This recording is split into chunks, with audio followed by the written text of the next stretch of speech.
Hey, learners, how are you? Hopefully, all are enjoying the life.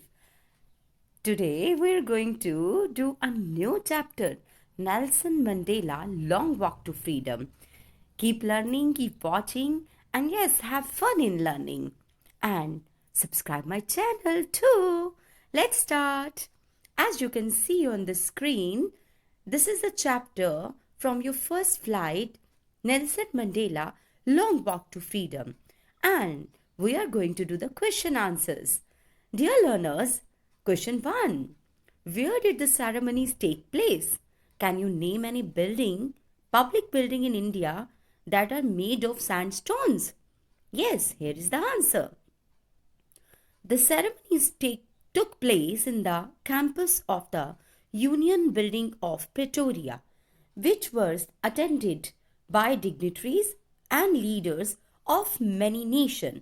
It means many dignitaries, big people, famous leaders came over there to attend the ceremony.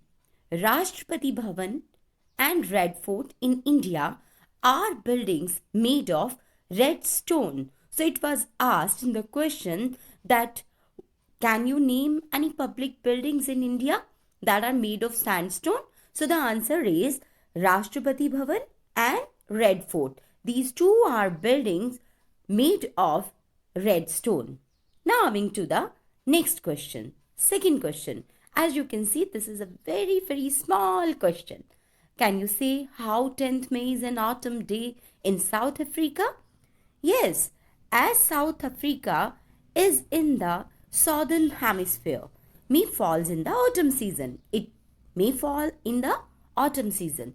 Thus, 10th May is an autumn day. So it is called an autumn day. Now, let's start the third question.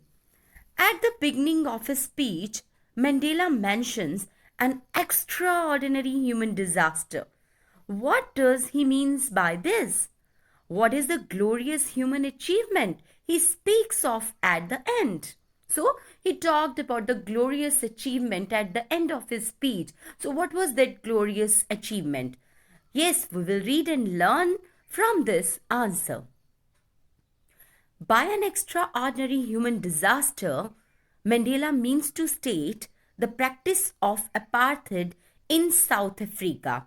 As you have read the chapter, and in chapter you came to know about the discrimination between black and white on the basis of races and color. So, it was a human disaster. During this time, there was a racial segregation based on color, and the blacks suffered a lot. Because of this discrimination, differences, the people of South Africa who were blacks suffered a lot. They were not allowed to demand freedom or any right. Means they were not given any freedom or any right. Even they could not demand it. They did not have rights to demand freedom. Mandela himself did spend many years on infamous Robben Island as a prisoner where he was beaten mercilessly. So you can see before becoming president, his condition was really disastrous. He was treated as a prisoner and he was beaten mercilessly by the people. He considered it as great, glorious human achievement that a black person became the president of a country. So what was the biggest human achievement at that time? To become president. Who became president? Black person. For the black person, becoming the president was a great achievement at that time. So he became the president of a country where the blacks were not even considered human beings and were treated badly. So the black people were not treated like human beings even. Mercilessly they were treated. Fine. So they were treated harsh by the people, by the white people. So they were not given freedom, they were not given rights, they did not have, liberty and enfranchisement. But when Mandela became president, as he was black, then they got everything. We will do these things in the next questions. Now I'm coming to the fourth question. Learners, I hope that you are enjoying the question answers and you're getting. What does Mandela thank the international leaders for?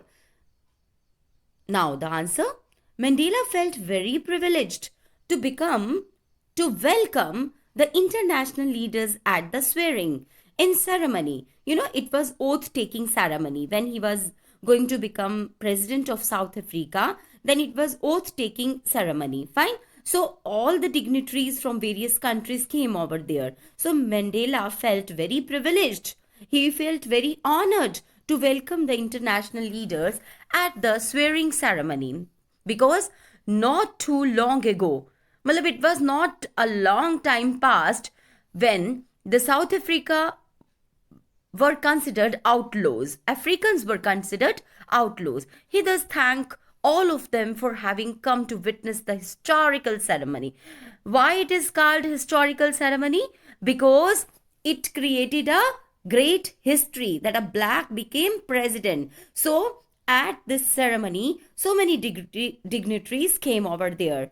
So many people from various countries came over there to attend this ceremony. So this was a gesture of international recognition to a newly born free democratic nation. Now it became democratic nation.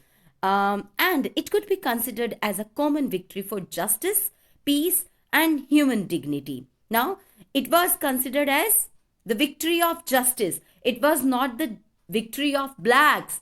It was the victory of justice. It was the victory of peace. It was the victory of human dignity. Means human being got dignity, honor, freedom, justice, peace when a black president came over there. He got that presidentship. Now I'm coming to the fifth question, and this is the last question. What ideals does Mandela set for the future of South Africa? Okay, my dear, so I have read the question fifth. Again, I am repeating this. What ideals does Mandela set for the future of South Africa? Nelson Mandela set the ideals of liberating people from bondage of poverty, deprivation, and suffering. He did not want his people to suffer more. That's why he wanted to take them out of poverty, deprivation, and suffering. He also set the ideal for a society where there would be no discrimination based on gender and racial origins.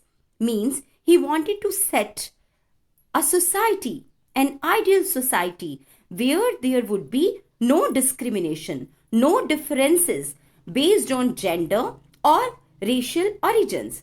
So, my dear learners, today we have completed the question answers of Nelson Mandela Long Walk to Freedom. I hope that you have learned, understood, and enjoyed this learning. Keep learning, keep watching, and don't forget to subscribe my channel.